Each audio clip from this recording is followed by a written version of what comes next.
Happy to see you again. ഇന്ന് ഞാനിവിടെ explain ചെയ്യാൻ പോകുന്നത് average propensity to consume APC and marginal propensity to consume MPC. Average propensity to consume and marginal propensity to consume APC and MPC. അപ്പോൾ വളരെ important ആയിട്ടുള്ള രണ്ട് concepts ആണ് macro എക്കണോമിക്സിനകത്ത്. Macro എക്കണോമിക്സിൽ ഓരോ തിയറി വരുമ്പോഴും ഈ കൺസെപ്റ്റ് നമുക്ക് എക്സ്പ്ലെയിൻ ചെയ്യേണ്ടതായിട്ടുള്ള ആവശ്യം വരും അല്ലേ.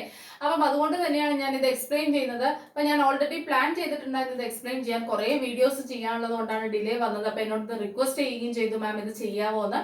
ഓക്കെ, അപ്പൊ നിങ്ങൾ ഡിഗ്രി PG ലെവൽ സ്റ്റുഡൻസിന് വളരെ യൂസ്ഫുൾ ആയിട്ടുള്ള ക്ലാസ് ആയിരിക്കും. വളരെ സിമ്പിൾ ആണ്, ചെറിയ ക്ലാസ് ആണെങ്കിലും യൂസ്ഫുൾ ആയിരിക്കും. അപ്പൊ മാക്സിമം നിങ്ങൾ ഇത് try to share with your friends. നിങ്ങൾ ഫ്രണ്ട്സുമായിട്ട് ഒന്ന് ഷെയർ ചെയ്യുക. ഓക്കെ ദെൻ അപ്പം ചാനൽ സബ്സ്ക്രൈബ് ചെയ്യുക. സബ്സ്ക്രൈബ് ചെയ്യുന്ന സമയത്ത് ബെല്ലൈക്കൺ കൂടെ ക്ലിക്ക് ചെയ്യുക. ഞാൻ അഗെയിൻ പറയാണ്, കാരണം എന്താണെന്ന് വെച്ചാൽ എന്നാലേ നിങ്ങൾക്ക് ഞാൻ ഇടുന്ന വീഡിയോസിന്റെ നോട്ടിഫിക്കേഷൻസ് വരുള്ളൂ. Okay then come let's learn together. Let's begin the class. എന്താണ് APC and MPC?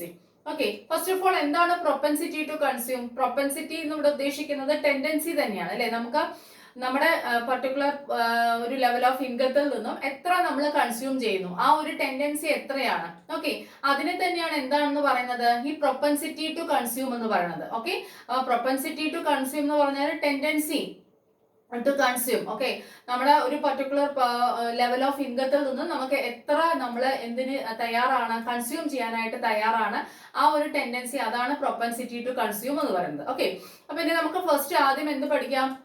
Average propensity to consume പഠിക്കാം, APC. It is the ratio between consumption and income.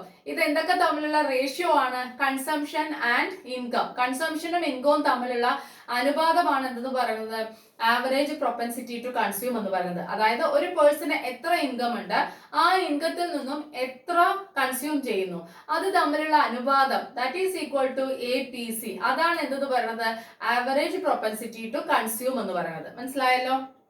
Okay, ഈ ഇൻകം എന്ന് പറയുന്ന സമയത്ത് സ്പെഷ്യലി ഈ ആവറേജ് പ്രൊപ്പൻസിറ്റി ടു കൺസ്യൂം പറയുന്ന സമയത്ത് നമ്മൾ ഡിസ്പോസിബിൾ ഇൻകം ആയിരിക്കും എന്നും കൂടെ നമ്മളൊന്ന് ഓർക്കണം. Y-T എന്നും കൂടെ ഓർക്കണം. എന്ന് വെച്ചാല് എന്താണ് ഡിസ്പോസിബിൾ ഇൻകം? നമ്മൾ കൺസ്യൂം ചെയ്യുന്ന സമയത്ത് ടാക്സ് എല്ലാം മൈനസ് ചെയ്തിട്ടുള്ള ബാക്കിയുള്ള ഇൻകം കൊണ്ടല്ലേ നമ്മൾ കൺസ്യൂം ചെയ്യുക.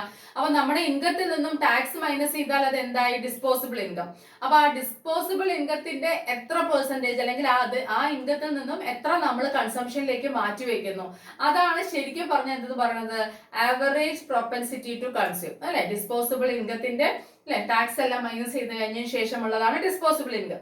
ആ ഡിസ്പോസിബിൾ ഇൻകത്തിൽ നിന്നും എത്ര നമ്മൾ കൺസംഷന് വേണ്ടി മാറ്റി വെക്കുന്നു, ആ റേഷ്യോ, അതായിരിക്കും ആവറേജ് പ്രൊപ്പൻസിറ്റി ടു കൺസ്യൂം എന്ന് പറയുന്നത്. നോക്കിക്കോളൂ, APC, it is the function of income spent. It is the fraction of income spent. അതായത് ഇൻകത്തിന്റെ എത്ര ഒരു ഫ്രാക്ഷൻ നമ്മൾ സ്പെൻഡ് ചെയ്തു അല്ലെ, കൺസംഷന് വേണ്ടി മാറ്റി, അതാണ് എന്തെന്ന് പറയുന്നത് APC. It is the fraction of income spent. It is the fraction of income spent. And it referred to as the percentage of income spent on goods and services by an individual. ഒരു individual അദ്ദേഹത്തിന്റെ ഇൻകത്തിന്റെ എത്ര percentage goods and സർവീസസിന് വേണ്ടി മാറ്റിവെച്ചു. ഒരു individual അദ്ദേഹത്തിന്റെ level of ഇൻകത്തിന്റെ എത്ര percentage എന്തിനു വേണ്ടി മാറ്റിവെച്ചു? ഗുഡ്സ് ആൻഡ് സർവീസസ് പർച്ചേസ് ചെയ്യാനായിട്ട് മാറ്റിവെച്ചു. ഓക്കെ, അപ്പൊ അതായിരിക്കും എന്തെന്ന് പറയുന്നത് APC. അല്ലെങ്കിൽ നമുക്ക് ഇങ്ങനെ പറയാം, it is the ratio between the consumption and income in the economy at a given point of time. Consumption and income, കൺസംഷനും ഇൻകവും തമ്മിലുള്ള റേഷ്യോ ആണ് എന്തെന്ന് പറയുന്നത് ആവറേജ് പ്രൊപ്പൻസിറ്റി ടു കൺസ്യൂം അല്ലെ. എത്ര ഇൻകം ഉണ്ടായി, അതിൽ നിന്നും എത്ര കൺസ്യൂം ചെയ്തു അല്ലെ, അവര് തമ്മിലുള്ള റേഷ്യോ, അതാണ് that is equal to APC. മനസ്സിലായല്ലോ? APC is equal to consumption divided by income. APC is equal to consumption divided by income. കൺസംഷനെ ഇൻകം കൊണ്ട് ഡിവൈഡ് ചെയ്താൽ APC കിട്ടും. അപ്പൊ APC is equal to C/Y എന്ന് നമുക്ക് എഴുതാം. C denotes consumption and Y denotes income. Okay, ഇനി ഞാൻ പറഞ്ഞിട്ടുണ്ടായിരുന്നു ഇൻകം എന്ന് പറഞ്ഞാൽ ഒരു കാര്യം സ്പെഷ്യലൈസ് ചെയ്ത് പറയണം. എന്താണ്? ഡിസ്പോസിബിൾ ഇൻകത്തിന്റെ കാര്യം കൂടെ പറയണം അല്ലെ. അതായത് എന്താ ഡിസ്പോസിബിൾ ഇൻകം?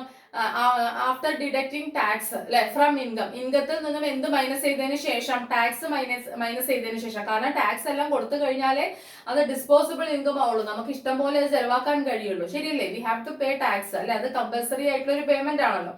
അപ്പൊ നോക്കിക്കോളൂ, ഇൻകത്തിൽ നിന്ന് നമ്മൾ ടാക്സ് മൈനസ് ചെയ്ത് കഴിയുമ്പോൾ നമുക്ക് ഡിസ്പോസിബിൾ ഇൻകം കിട്ടും. ആ ഡിസ്പോസിബിൾ ഇൻകം നമുക്ക് എത്ര വേണമെങ്കിലും കൺസംഷന് വേണ്ടി മാറ്റാം അല്ലെ, അതിന് നോ ലിമിറ്റ് ഇല്ലല്ലോ. ഓക്കെ, അപ്പൊ നോക്കിക്കോളൂ, APC is equal to C by Y minus T എന്നും നമുക്ക് എഴുതാം. രണ്ടും ശരിയാണ് കേട്ടോ. C by Y എന്ന് എഴുതണം, അതേപോലെ തന്നെ C by Y minus T. ഇവിടെ C കൺസംഷൻ ആണെന്ന് അറിയാം, Y ഇൻകം, T എന്ന് പറയുന്നത് ടാക്സ്. അപ്പൊ Y മൈനസ് T എന്ന് പറഞ്ഞാൽ ഇൻകം മൈനസ് ടാക്സ് ആണ്. അപ്പൊ നമുക്ക് എന്ത് കിട്ടും? ഡിസ്പോസിബിൾ ഇൻകം കിട്ടും. എന്ത് കിട്ടും? Disposable income. അപ്പൊ ഒരു കൺസ്യൂമറുടെ ഡിസ്പോസിബിൾ ഇൻകത്തിൽ നിന്നും ശരിക്കും എത്ര കൺസംഷന് വേണ്ടി മാറ്റി വെക്കുന്നു, ആ പ്രൊപ്പോർഷൻ അല്ലെ, ആ റേഷ്യോ, അതാണ് average propensity to consume. Okay, ഇത് നോക്കിക്കോളൂ, ആവറേജ് പ്രൊപ്പൻസിറ്റി ടു കൺസ്യൂമിന്റെ ഡയഗ്രാം ആണ് ഇത്. ഓക്കെ, എക്സ് ആക്സിസിലെ income, y axis consumption. X axis represents or measures income and y axis represents consumption. C എന്ന് പറയുന്നതാണ് ആ consumption curve, average propensity to consume ഇവിടെ കാണിക്കുന്നത്. അതൊരു അപ്വേർഡ് സ്ലോപ്പിംഗ് കർവ് ആണ്. എന്താണ് കാര്യം? As income increases consumption will also increases അല്ലെ. ഇൻകം ഇൻക്രീസ് ചെയ്യുമ്പോൾ കൺസംഷൻ ഇൻക്രീസ് ചെയ്യുന്നു. ഇൻകത്തിനനുസരിച്ചിട്ട് തന്നെയാണ് ആരുടെ മൂവ്മെന്റ്, കൺസംഷന്റെ ഒരു പോസിറ്റീവ് റിലേഷൻഷിപ്പ് ആണ് അല്ലെ. അപ്പം ആവറേജ് പ്രൊപ്പൻസിറ്റി ടു കൺസ്യൂം ഇൻകത്തിന്റെ എത്ര പോർഷൻ ആണ് കൺസംഷൻ എന്നല്ലേ. അപ്പൊ തീർച്ചയായിട്ടും കൂടുതൽ ഇൻകം ഉണ്ടെങ്കിൽ കൂടുതൽ പോർഷൻ എവിടെ ഉണ്ടാവും? കൺസംഷൻ ഉണ്ടാവും. ഓക്കെ, അപ്പൊ അതുകൊണ്ട് ദേ ഹാവ് എന്താണ് പോസിറ്റീവ് റിലേഷൻഷിപ്പ്. അവർക്ക് എന്ത് റിലേഷൻഷിപ്പ് ആണ്? പോസിറ്റീവ് റിലേഷൻഷിപ്പ് ആണ്. അതുകൊണ്ട് തന്നെ ഒരു അപ്വേർഡ് സ്ലോപ്പിംഗ് ആയിട്ടുള്ള ഒരു കർവാണ് കിട്ടിയിരിക്കുന്നത്. ശരിയല്ലേ? ഓക്കെ, ഇനി നോക്കിക്കോളും, marginal propensity to consume. Marginal propensity to consume, സീമാന്ത അല്ലെ. മാർജിനൽ എന്ന് പറഞ്ഞാൽ എന്താണ്? അഡീഷണൽ ആണ് അല്ലെ. അഡീഷണൽ ആണ്, അഡീഷൻ ടു ടോട്ടൽ ആണ്, അഡീഷൻ ടു ടോട്ടൽ ആണ്. അപ്പം ടോട്ടൽ ഈ കൺസംഷനും അഡീഷണൽ ആയിട്ട് എന്തെങ്കിലും വരുന്നു. It is the ratio between change in total consumption and change in total income. ഇൻകത്തിലുള്ള ചേഞ്ചും കൺസംഷനിലുള്ള ചേഞ്ചും ഇവ തമ്മിലുള്ള റേഷ്യോ ആണ് എന്തെന്ന് പറയുന്നത്? Marginal propensity to consume. അതായത് നമ്മൾ പറയുന്നത് എന്താണ്? ഓരോ സ്റ്റേജിലും കൺസംഷനിലെ ചേഞ്ച് വരുമല്ലോ ഇൻകം കൂടുന്നതിനനുസരിച്ച്. ആ ചേഞ്ച് മാത്രമാണ് നമ്മളിവിടെ പറയുന്നത്. ഓക്കെ, അപ്പം change in consumption divided by change in income ചെയ്ത് കഴിഞ്ഞാൽ നമുക്ക് എന്ത് കിട്ടും? Marginal propensity to consume. That means it is the ratio between change in consumption and change in income. Change in കൺസംഷനും ചേഞ്ച് ഇൻ ഇൻകവും തമ്മിലുള്ള അനുപാതം എന്ന് വെച്ചാൽ ഒരു വ്യക്തിയുടെ വരുമാനത്തിൽ എത്ര മാറ്റം വന്നു, ആ മാറ്റം കൊണ്ട് കൺസംഷനിൽ എത്ര മാറ്റം വന്നു. ഓക്കെ, ആ മാറ്റം വന്ന ഇൻകത്തിൽ നിന്ന് മാത്രം എത്ര കൺസംഷനിൽ മാറ്റം വന്നു, സെപ്പറേറ്റ് എടുത്ത് പറയുന്നത്. അതാണ് marginal propensity to consume, MPC എന്ന് പറയുന്നത്. നോക്കിക്കോളൂ, it refers to the increase in consumer spending occurs with an increase in disposable income അല്ലെ. അപ്പൊ ഒരു വ്യക്തിയുടെ എന്താ പറയുക, കൺസംഷൻ സ്പെൻഡിങ്ങിൽ മാറ്റം വരികയാണ്. എപ്പോഴാണ്? ഇൻകം കൂടിയ സമയത്ത്.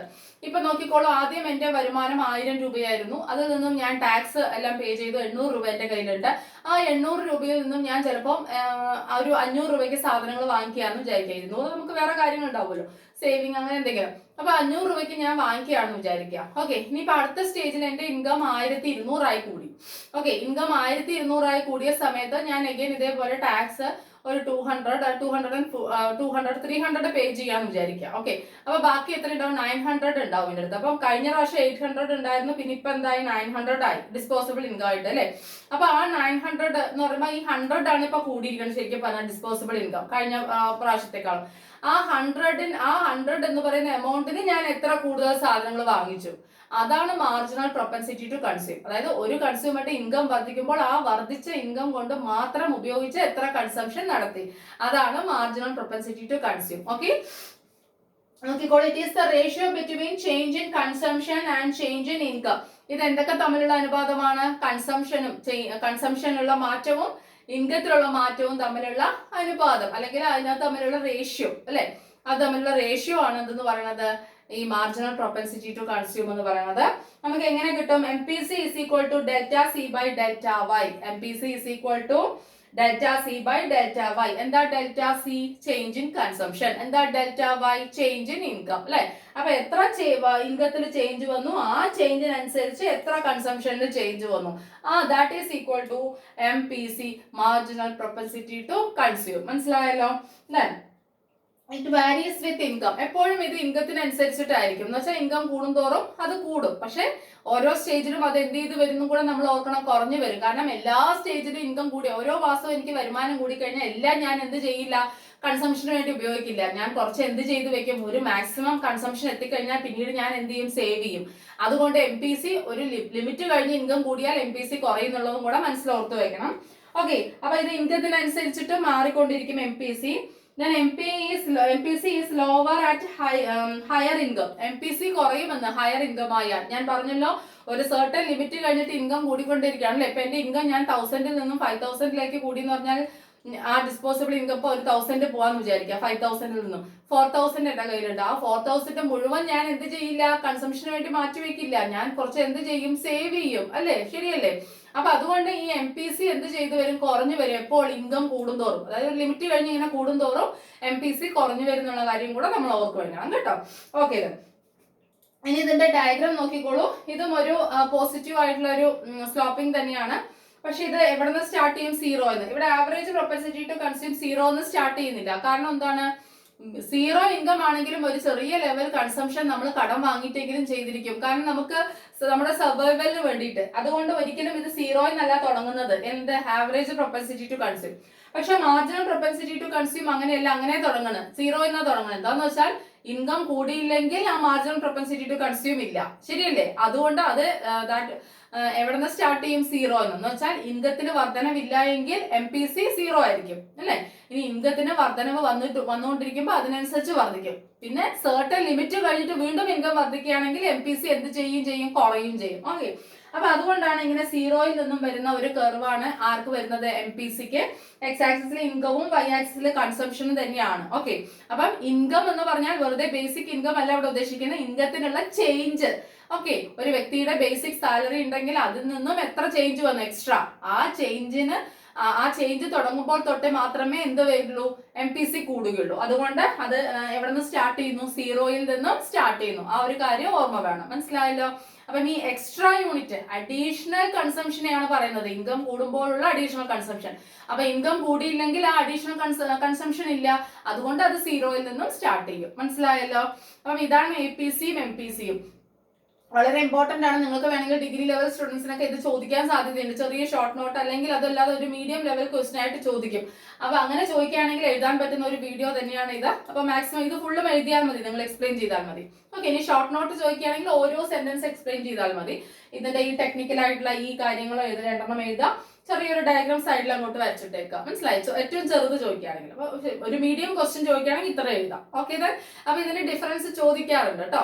ഓക്കെ, അപ്പൊ APC കൺസംഷനും ഇൻകവും തമ്മിലുള്ള റേഷ്യോ, MPC ചേഞ്ച് ഇൻ കൺസംഷനും ചേഞ്ച് ഇൻ ഇൻകവും തമ്മിലുള്ള റേഷ്യോ.